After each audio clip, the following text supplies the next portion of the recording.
Si queremos recuperar la confianza de las instituciones públicas, pues los legisladores que entendemos el compromiso con el país, tenemos que pedir la censura y la destitución de estos consejeros. Las observaciones hechas por el presidente de la República no cambian el espíritu de la ley, no cambian el trabajo que hizo la Asamblea Nacional, no cambian las observaciones que adjuntamos a ese proyecto. Creemos que con esta ley se va a dinamizar la actividad pesquera, la actividad acuícola y lo más importante, está sintonizada con los mercados internacionales.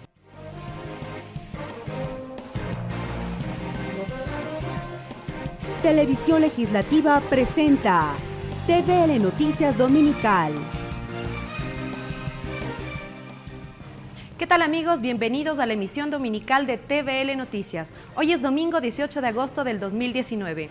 Gracias a quienes nos sintonizan a través del canal 42 en Quito, la radio de la Asamblea Nacional y por nuestro sitio web tvl.asambleanacional.gov.es. Aquí el detalle de las noticias.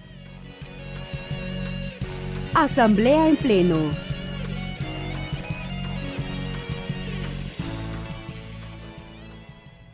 El Pleno de la Asamblea Nacional censuró y destituyó a los consejeros de Participación Ciudadana y Control Social, José Carlos Tuárez, Rosa Chalá, Victoria de Sintonio y Walter Gómez. Los legisladores acogieron el informe de la Comisión de Fiscalización en el que se les acusa a los consejeros de incumplir en sus funciones, de falta de probidad y desacato. Tras 9 horas de juicio político, el Pleno de la Asamblea Nacional destituyó y censuró con 84 votos a Tuárez, Chalá, de Sintonio y Gómez, los vocales del Consejo de Participación Ciudadana y Control Social. La sesión plenaria 617 se instaló pasadas las 10 de la mañana de este miércoles y tras la lectura del informe, el expresidente del Consejo de Participación Ciudadana, José Carlos Tuárez, empezó su defensa. Rechazó la acusación sobre una supuesta falta de probidad al entregar presuntos documentos falsos al Consejo Nacional Electoral Transitorio para su postulación. El CNE, Consejo Nacional Electoral, como órgano de control electoral, procedió a la revisión exhaustiva, resolvió que todo estaba en orden y daban paso a la inscripción.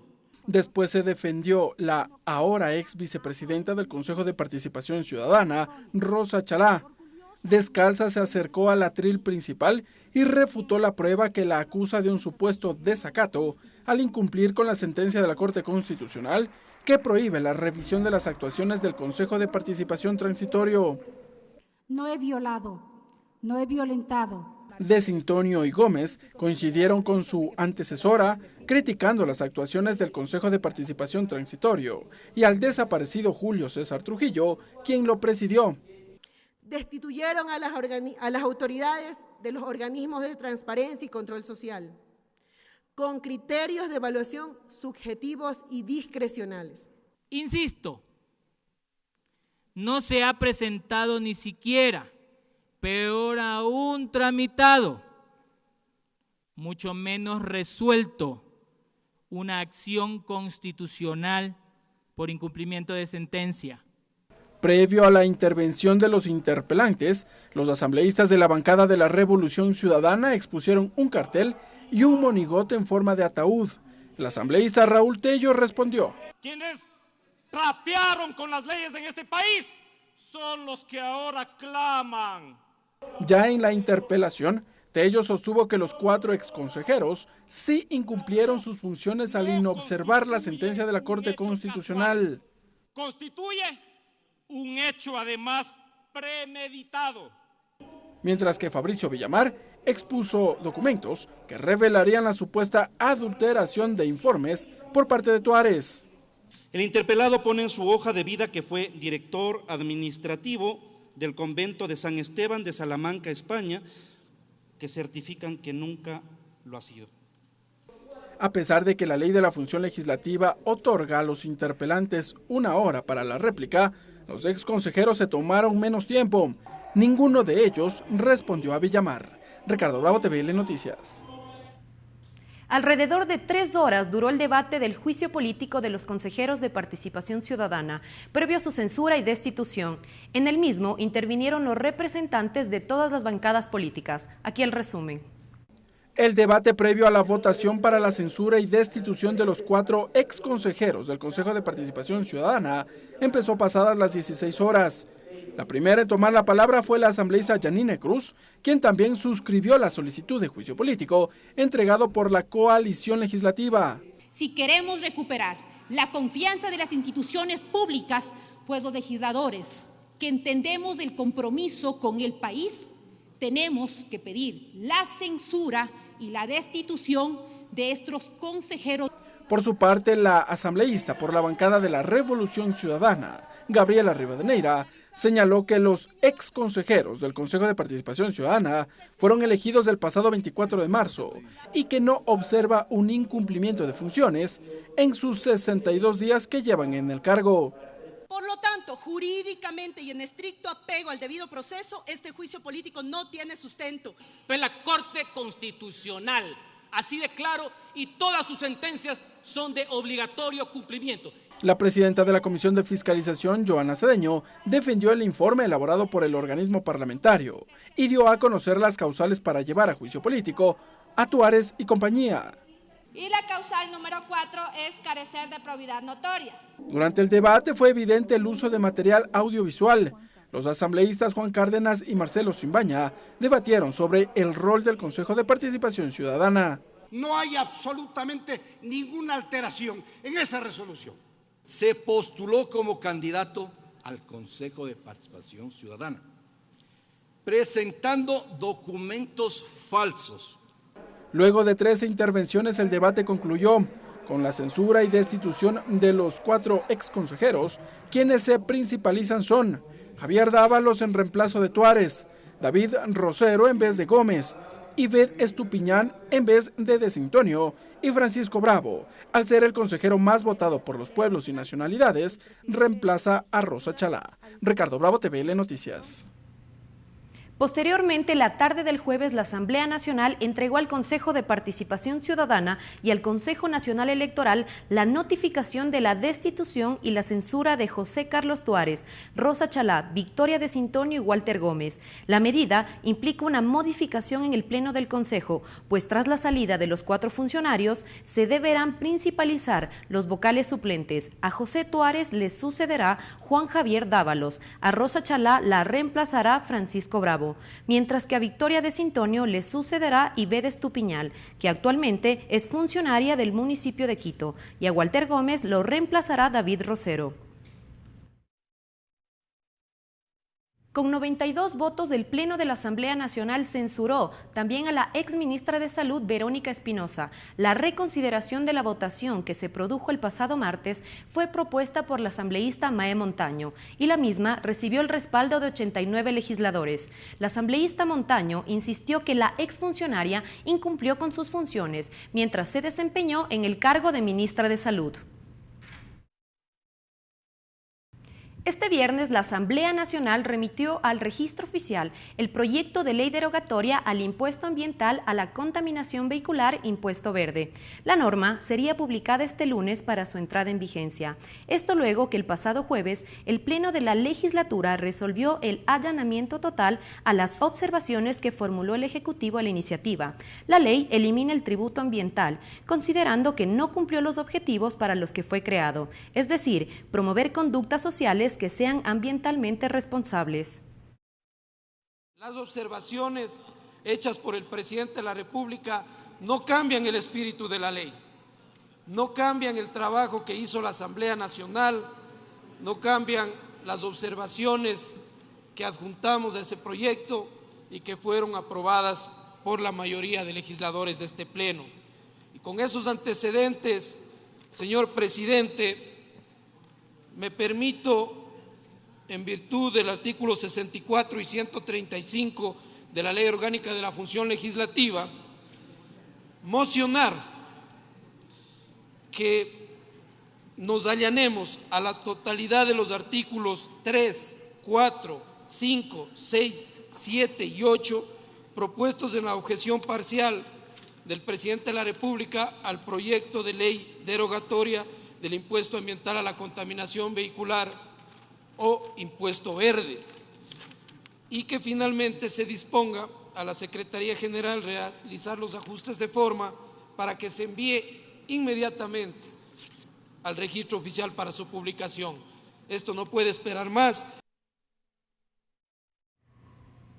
Mediante resolución, el Pleno de la Asamblea Nacional solicita al Gobierno atención prioritaria en la red vial de la provincia de Bolívar. Además, resolvió el archivo del proyecto de reformas para codificar la Ley del Anciano.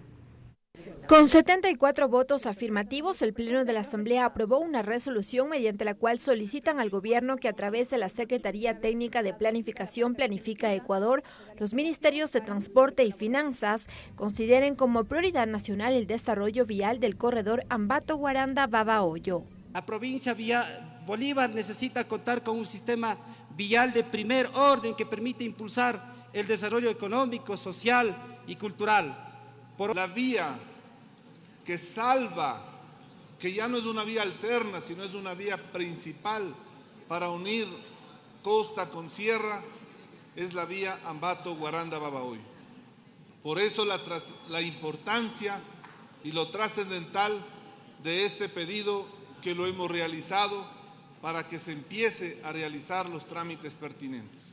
En el documento también exhortan al Gobierno Nacional que se declare como red vial estatal los corredores viales Guaranda, Caluma, Pueblo Viejo, El Arenal, Simiactú, Facundo Vela, San Luis de Pambil, Las Naves, Zapotal, Chimbo, El Torneado y Montalvo, La Esmeralda, Caluma.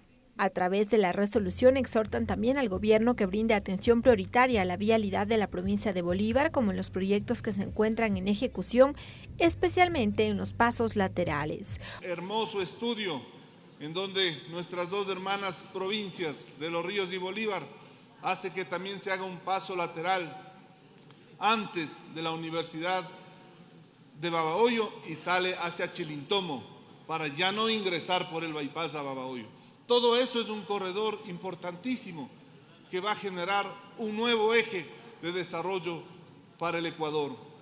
Pues los legisladores de la provincia de Bolívar aseguran que la reactivación vial servirá para el desarrollo de la zona. Y mejorar una vía es el alto impacto y sobre todo beneficia a los agricultores de nuestra provincia. Por otra parte, y en la misma sesión, el Pleno resolvió el archivo del proyecto de reformas a la codificación de la Ley del Anciano, que se lo tramitó en la Comisión de Derechos Colectivos. Lorena Espinosa, TVL Noticias. Ahora, amigos, es momento de una pausa. Quédese en nuestra sintonía. Regresamos con TVL Noticias Dominical luego de la siguiente pausa promocional. Sumario legislativo. Gracias por continuar en nuestra sintonía. Tras la censura y destitución de 4 consejeros de Participación Ciudadana y Control Social, la Comisión de Fiscalización archivó el informe sobre el tercer pedido de juicio político que se tramitaba en la mesa legislativa. Luego del receso legislativo, los procesos de fiscalización continuarán, pues el Consejo de Administración Legislativa deberá calificar 3 pedidos más de juicio político. La Comisión de Fiscalización archivó el informe sobre el tercer juicio político en contra de José Tuárez y Walter Gómez, ex consejeros de Participación Ciudadana y Control Social, que el miércoles fueron destituidos y censurados por el Pleno de la Asamblea. Walter Gómez, lo que procedía en este caso es el archivo, puesto que el fin último del juicio político es justamente la censura y la destitución, y estos 2 funcionarios ya han sido destituidos, y respetando también lo que manda la Constitución, que nadie puede ser 2 veces juzgado por la misma causa. La presidenta de la comisión recordó que el expediente deberá ser remitido a la Fiscalía y a la Contraloría General del Estado. Aclarar que ahí, por ejemplo, con muchísima claridad se dice que es necesario que la Fiscalía General del Estado, por un lado, proceda con algunos procesos de investigación que tienen que llevarse adelante, puesto que habrían indicios de algunos delitos de carácter penal, y por otro lado también se pide que sea la Contraloría General del Estado la que haga una auditoría a todo el proceso de selección, calificación, en este caso de los miembros del Consejo de Participación Ciudadana en general. Y que ya dependerá de los legisladores el inicio de un juicio político al Consejo Nacional Electoral. Hay un informe, hay documentos que han sido ingresados y si algún asambleísta por iniciativa decide iniciar un proceso de juicio político, obviamente la comisión lo tramitará. Al regresar del receso legislativo, los procesos de fiscalización continuarán en la Asamblea, pues el Consejo de Administración Legislativa tiene pendiente la calificación de las solicitudes del juicio político. El primero contra el ministro de Finanzas, recordemos que hubieron 2 iniciativas de juicio político contra él, la una presentada por el asambleísta Raúl Tello, que ya fue retirada, y la otra presentada por el asambleísta Jofre Poma. Luego hay un proceso de juicio político contra el exministro de Cultura y finalmente el último de los procesos que fue ingresado contra la ministra María Paula Romo. La Comisión de Fiscalización además deberá continuar con el análisis de las publicaciones de los portales Mil Hojas y La Fuente y sobre el caso Arroz Verde. Lorena Espinosa, TVL Noticias. Odebrecht habría entregado $5 millones en sobornos en la construcción del Metro de Quito. La Comisión de Fiscalización investiga este caso dentro de la indagación Arroz Verde y Lucas Majano. Hasta la Comisión de Fiscalización llegó Luis Eduardo Vivanco, quien detalló la última investigación de su portal digital, La Posta, sobre la entrega de supuestos sobornos por parte de la empresa Odebrecht para la adjudicación de contratos de obras en Ecuador.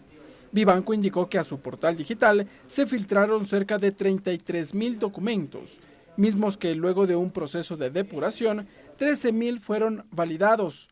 De ellos se conoció que a través del sistema denominado Drowsys, Odebrecht pagó sobornos para la construcción del Metro de Quito, bajo la administración de Mauricio Rodas. En el sistema de emails, empleados de la empresa brasileña, con nombres claves como Silver, Fred y Wilson, habrían gestionado los pagos relacionados con el metro de la capital. Recordemos que esta fue, y durante toda esta gran época de Odebrecht en el país, la obra más cuantiosa entregada a esa empresa en consorcio con Acciona.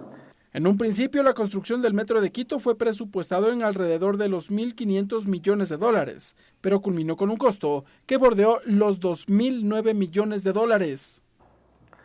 Odebrecht empieza a preparar el soborno.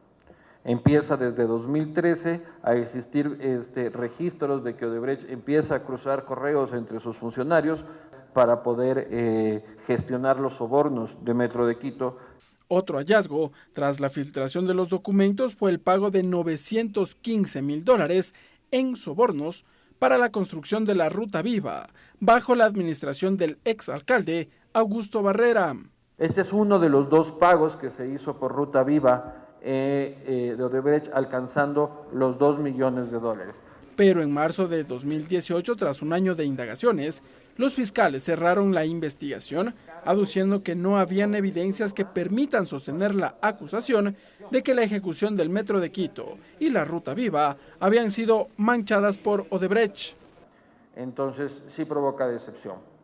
Por su parte, la Comisión de Fiscalización elaborará un informe con estas revelaciones, mismo que será presentado al Pleno del Legislativo, señaló la asambleísta Joana Cedeño. Y posteriormente también a la Fiscalía y a la Contraloría, puesto que de lo que yo veo, la mayoría de las recomendaciones tienen que ver con estas 2 instituciones. La Comisión de Fiscalización se volverá a reunir en septiembre próximo para la elaboración del informe. Ricardo Bravo, TVL Noticias. Anaí, la menor de 2 años secuestrada en Quito el pasado 6 de agosto, se reunió con sus padres de esta semana. El Ministerio de Gobierno informó que 2 mujeres fueron detenidas durante el operativo de rescate. Entre tanto, que la Comisión Ocasional de Desaparecidos de la Asamblea Nacional intensifica sus esfuerzos por culminar con la propuesta de ley de atención en casos de personas desaparecidas. Es el momento en que Anaí se reencuentra con su familia. Una agente de la Policía Nacional realizó la entrega de la niña a sus padres en las instalaciones de la Dirección Nacional de Delitos contra la Vida, Muertes Violentas, Desapariciones, Extorsiones y Secuestros DINASED. Sus progenitores la recibieron con besos y abrazos, entre llantos de felicidad. La ministra de Gobierno, María Paula Romo, informó que 2 mujeres fueron detenidas. Se presume que son hermanas y una de ellas sería menor de edad. Cuando se encontraba en un local que su mamá tiene en ese barrio, en un cyber. Ahí estaba la niña y hoy que ya podemos confirmar con ustedes estos datos, De ese lugar, la niña fue sacada por 2 jóvenes. La desaparición de la menor se produjo el 6 de agosto en el sector de Pueblo Unido al sur de Quito. Según el Ministerio de Gobierno, se trató de un secuestro simple, porque no hubo extorsión ni se pidió dinero a cambio del rescate. Ambas mujeres se encuentran arrestadas. Se la llevan, pues eran conocidas para la niña porque frecuentaban el lugar, salen con la niña. La niña de 2 años fue sometida a chequeos médicos que, según las autoridades, muestran buen estado de salud y ninguna agresión. El parte policial de la localización de Anaí da cuenta de que luego de su secuestro fue trasladada hasta Orellana. Cuando las 2 presuntas secuestradoras conocieron que la menor era buscada, trataron de cambiar su identidad. Sin embargo, moradores de la localidad se dieron cuenta de que se trataba de Anaí.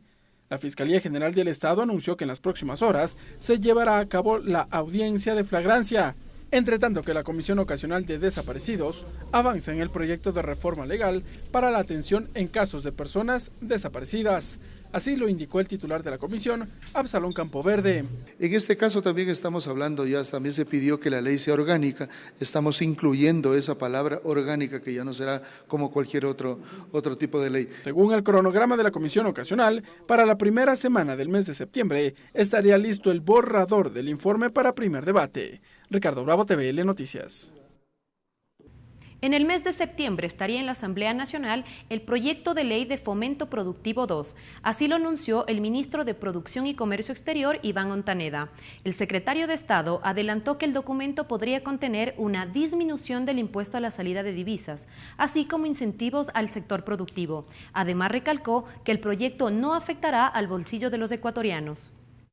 Las medidas que se tomen van a generar mejor dinamización de la economía. ¿Como qué? Incentivos directos también al sector exportador, al sector productor, mejores encadenamientos productivos y lo más importante es que el Ecuador continúe en la ruta del modelo económico que tiene hoy. ¿Qué modelo económico tiene y productivo el país? Un modelo sostenible y sustentable. Disminución del impuesto de salida de divisas, así como se están analizando otras opciones en temas arancelarios.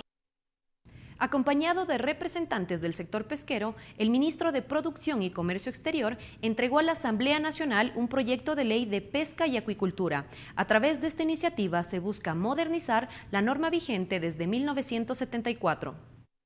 Según el ministro de la Producción, el proyecto de ley de pesca y acuicultura moderniza la normativa vigente adaptándose a la lógica de mercados internacionales, lo que permitiría una mayor expansión de los productos. Creemos que con esta ley se va a dinamizar la actividad pesquera, la actividad acuícola y lo más importante, está sintonizada con los mercados internacionales. Dijo que el documento contempla sanciones, por ejemplo, para la pesca ilegal. Afecta no solo al país, sino a todos los países a nivel mundial.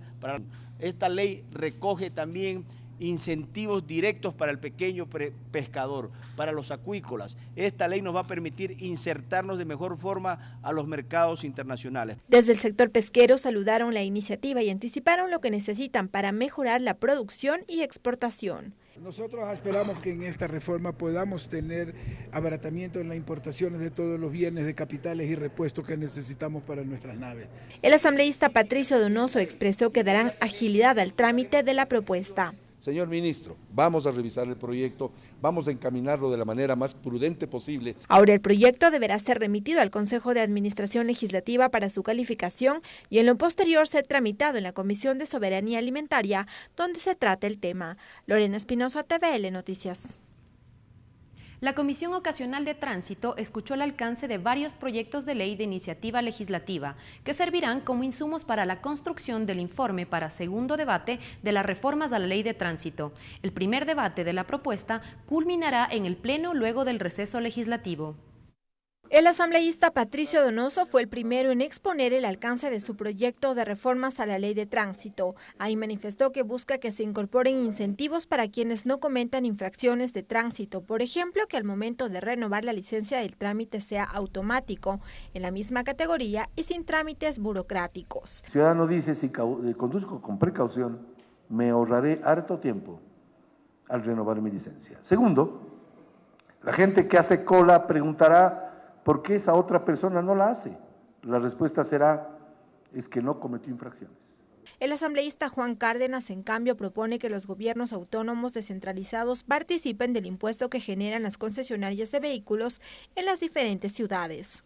Las ensambladoras y comercializadoras de vehículos automotores tramitarán la matrícula ante la autoridad competente del cantón, lugar de residencia del comprador. El presidente de la mesa legislativa aseguró que si bien el primer debate aún no se supera en el Pleno, la mesa legislativa desde ya define temas que generaron discusión sobre, por ejemplo, el transporte rural y la legalidad de las aplicaciones móviles del servicio de taxis. Mire, en el tema de transporte comunitario, la propuesta de la clase amarilla identifica que solo sea transporte rural, pero sí están de acuerdo en que sea mixto para transportar personas y o carga. Entonces ya vamos llegando a un acuerdo. En el tema de las plataformas, el señor alcalde de Quito ha hecho un gran planteamiento en proponer una plataforma para los taxistas. He conversado con ellos, se mantiene un tema de que, y en eso comparto, de que no puede haber un trabajo desleal donde un chofer, por ejemplo, de una plataforma digital, no sea profesional. El asambleísta Fafo Gavilanes adelantó que, según conversado con el presidente de la Asamblea, la continuación del primer debate de las reformas a la ley de tránsito será luego del receso legislativo. Lorena Espinosa, TVL Noticias. El Grupo Parlamentario Fronterizo aprobó su calendario de trabajo hasta septiembre. Además, sus integrantes escucharon a los delegados de Planifica Ecuador, ex-Emplades, para conocer el estado del reglamento de la Ley de Desarrollo Fronterizo. Los funcionarios explicaron que el proyecto de reglamento ya fue entregado a la presidencia para su revisión.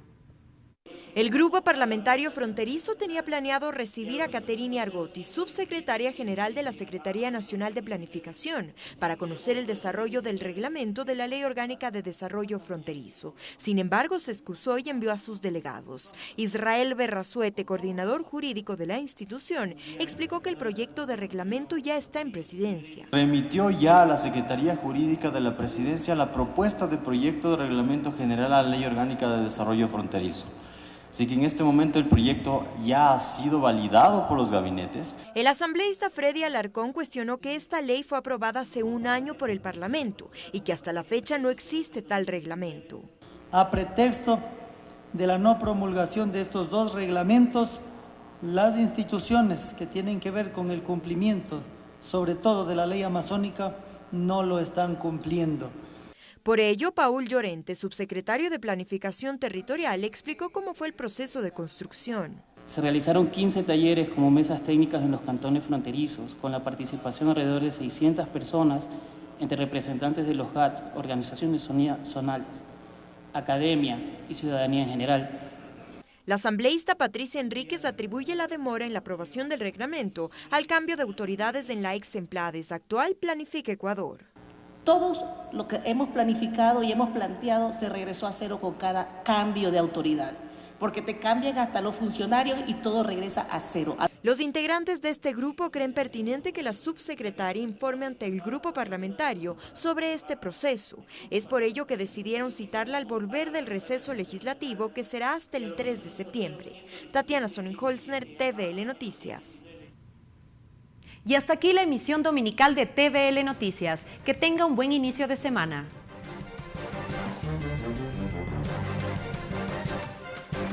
Televisión Legislativa presentó TVL Noticias Dominical.